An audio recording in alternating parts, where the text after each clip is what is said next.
Hey, what's up, guys? Combat Critic here. Let's talk about this championship fight between Alexandre Pantoja and Brandon Royval. So let's get started.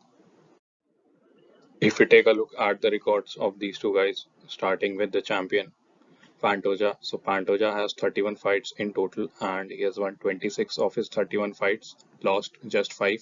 If we talk about his 26 wins, he has 8 wins via knockout, 10 wins via submission, and another 8 wins via decision. So this man is pretty balanced in terms of his win column. He has a little bit more submission wins, but his knockout and decision wins are equal. If we talk about his 5 losses, all 5 of them have been via decision. So it's really hard to finish Pantoja. He has never been finished as a pro. Now let's take a look at Royval's record. So Royval has 21 fights and he has won 15 of his 21 fights, lost 6. If we talk about his 15 wins, he has 4 via knockout, 9 via submission, and just 2 via decision. So this man is leaning a bit towards being a submission artist. He has more than half of his wins via submission alone. If we talk about his 6 losses, he has been knocked out once and he's also lost via submission once, and he has lost 4 times via decision. His record, if you look at in terms of only decision, it is 2 wins and 4 losses. So whenever the fight goes to a decision, both these guys do not have a great record. Now let's take a look at the physical and career stats for these two guys. Starting with the height, it is 5'5" for the champion and it is 5'9" for Royval. So Royval will have a huge 4-inch height advantage. Weight will be even at 125 pounds for both these guys. Reach is 67 inches for Pantoja and it is 68 inches for Royval. So Royval will also have a slight 1-inch reach advantage. If we talk about the stance, it is orthodox for Pantoja and southpaw for Royval. And if we talk about the age, both these guys are in their primes right now, and Pantoja is the older fighter by about 2 years. I don't think age will play much of a role in this fight. Now let's talk about the career stats, starting with the striking numbers. First up, we have the strikes landed per minute. This signifies the number of strikes that you land per minute on your opponents. This is 4.4 for Pantoja and it is 3.45 for Royval. So in this case, the advantage clearly goes to Pantoja. He is landing a lot more strikes on his opponents per minute. Striking accuracy is 48% for Pantoja and it is 38% for Royval. Again, the advantage goes to Pantoja. He is more accurate with his strikes. Next up, we have the strikes absorbed per minute. Now, this is the opposite of strikes landed per minute. This signifies the number of strikes that you absorb from your opponents per minute. This is 3.8 for Pantoja and it is 2.63 for Royval. So in this case, the advantage goes to Royval because he is getting it lesser compared to Pantoja. Striking defense is 51% for Pantoja and 50% for Royval. So these guys are really close, but a very slight advantage goes to Pantoja.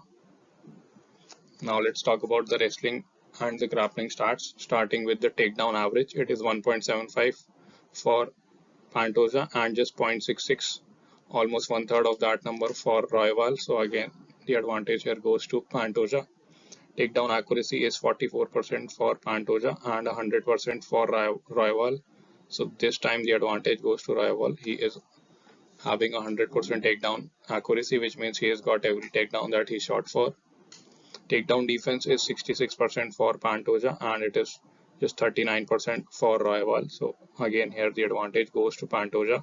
Submission average is 1 for Pantoja and it is 2.3, really high for Royval. So the advantage here goes to Royval. Overall, in the striking, it favors towards Pantoja, whereas in the submission, there is a clear advantage to Royval. In the wrestling, I think it is really close between these two guys. Pantoja has higher takedown average and better takedown defense, whereas Royval has 100% takedown accuracy. I'm not sure how many takedowns he has attempted in the UFC, but he's got all of them. Now let's take a look at the significant strikes by position for these two guys, starting with the champion. 81% of all the strikes that Pantoja throws are from the standing position, just 11% from the clinch and 8% on the ground. If you compare this with Royval, 78% of all his strikes are from the standing position, 4% in the clinch, and 17% on the ground. So these two guys, I think it's really close, but in terms of the ground strike, a slight advantage goes to Royval. Now let's take a look at the significant strikes by target for these two guys, starting with the champion. So 66% of all the strikes that Pantoja throws are to the head, 20% to the body, and 13% to the leg. If we compare this with Royval, 63% of all his strikes are to the head, 23% to the body, and 14% to the leg. Very even between these two guys in terms of their shot selection. Now let's talk about the previous few performances of these two guys, starting with Pantoja. So Pantoja in his last fight beat Brandon Moreno, and this fight happened in July of this year. He won the fight via split decision. It was a 5-round fight. And if you look at the strikes differential, Brandon Moreno was actually ahead in terms of the strikes landed, but Pantoja got 6 takedowns on him and also got a knockdown. This is why he won the fight. If you talk about the fight before this, Pantoja beat Alex Perez in the very first round via neck crank, and this fight happened in July of last year. Before this, Pantoja beat Brandon Royval in their first fight. So this is the second time these two guys are fighting, and in the first time, Pantoja actually subbed Royval in the second round via rear naked choke. This fight happened in August of 2021, and Pantoja got 3 takedowns over Royval. Royval got 1 over Pantoja, and Pantoja also had 2 submission attempts, out of which in one of them he was able to get the finish. I think this will definitely give the confidence to Pantoja. Also, he just became the champion, so he already has that champion confidence that adds up. Now let's talk about the fight before this, where Pantoja beat Manel Cape, and in this fight he had a huge advantage in the strikes landed column, and it was a unanimous decision win for him in a 3-round fight. Before this, Pantoja lost to Askar Askarov, and in this fight Askarov had a lead, and he also had 1 takedown more than what Pantoja had on Askarov. Askarov is right now not in the UFC. If we talk about the fight before that, Pantoja beat Matt Schnell. He had the striking advantage. He got 1 takedown and he also had a knockdown. He finished the fight in the very first round via knockout.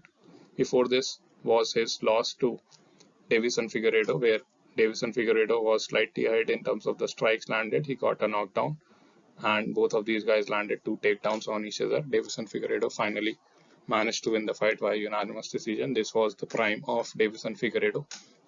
Now let's take a look at some of the previous fights of Brandon Royval. If we talk about his last fight, he beat Matheus Nicolau, and in this fight he finished in the very first round via knockout. Before this, he beat Matt Schnell, and again in this fight he finished in the very first round via guillotine choke. This fight happened in May of last year. His most recent fight happened in April of this year, so he has taken some time off, whereas Pantoja is not taking a lot of time off. He is coming back to fight once again in December. If we talk about the fight before this, Royval beat Rogerio Bontorin, and in this fight he was ahead in terms of the strikes landed column. However, Bontorin landed 8 takedowns on Royval. Finally, Royval managed to win the fight via split decision in a 3-round fight. Before this was the loss with Alexandre Pantoja, which we just saw. Before this, Royval also lost to Moreno, and in this fight, Moreno landed 2 takedowns over him and finished him in the very first round via knockout. And before this, Royval beat Kai Kara France via guillotine choke in the second round. He was ahead in terms of the strikes landed column, and he also had 2 knockdowns over Kai Kara France. Kai Kara France had a knockdown over Brandon Royval as well. Before this, Royval also beat Tim Elliott via submission arm triangle in the second round. So this man is really dangerous on the ground. He has quite a few wins from submissions, as well as he can knock out people. However, the thing with Alexandre Pantoja is he has never been finished as a pro, and in their first fight, Alexandre Pantoja was the guy who subbed Brandon Royval. I think I'm gonna go with Alexandre Pantoja, I think he just became the champion. He has the confidence and he knows that he can beat Brandon Royval. He has done it before. He's never been finished as a pro. I think he should be able to win this fight. Let me know what you guys think in the comments below. I'll see you guys in the next video.